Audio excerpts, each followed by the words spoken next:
আগামী 26শে জুন বিশ্ব মাদক বিরোধী দিবস। সেই উপলক্ষে কলকাতা পুলিশের উদ্যোগে শুরু হলো মাদক বিরোধী সচেতনতা কর্মসূচি। বুধবার কলকাতা পুলিশের বডিগার্ড লাইন্সে আয়োজিত হয় এক বিশেষ সচেতনতা শিবির। এই অনুষ্ঠানে উপস্থিত ছিলেন কলকাতা পুলিশ কমিশনার অজয় নন্দা সহ কলকাতা পুলিশের একাধিক শীর্ষ আধিকারিকরা। অনুষ্ঠানের মূল উদ্দেশ্য যুব সমাজকে মাদকের ভয়াবহ প্রভাব সম্পর্কে সচেতন করা এবং মাদক মুক্ত সমাজ গঠনের বার্তা পৌঁছে দেওয়া।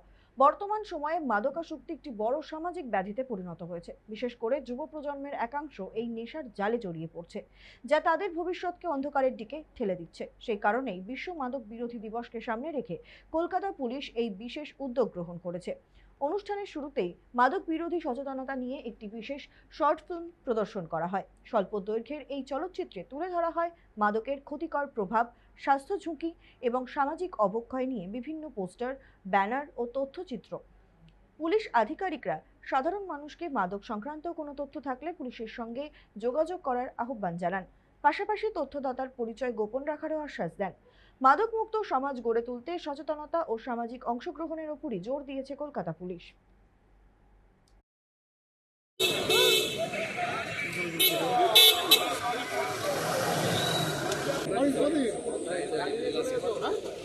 আমাদের যুব সমাজকে সুস্থ, উৎপাদনশীল ও দায়িত্বশীল জীবনযাপন উৎসাহিত করার মাধ্যমে একটি মাদক মুক্ত সমাজ গড়ে তোলা অঙ্গীকার করি। সম্মিলিত প্রচেষ্টার মাধ্যমে আমরা আমাদের সমাজকে সুরক্ষিত রাখতে এবং আগামী প্রজন্মের জন্য একটি উজ্জ্বল ভবিষ্যৎ নিশ্চিত করতে পারবো। আসুন আমরা আবারও একসঙ্গে আমাদের কণ্ঠস্বর উঁচু করে বলি, মাদককে না বলুন।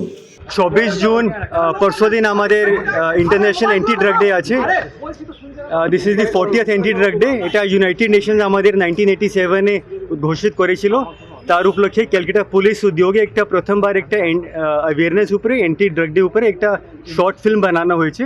সেটা অলরেডি আমাদের কিছু অ্যাড এজেন্সির সাথে এবং যত মাল্টিপ্লেক্স আছে তাদের সাথে কথা হয়েছে।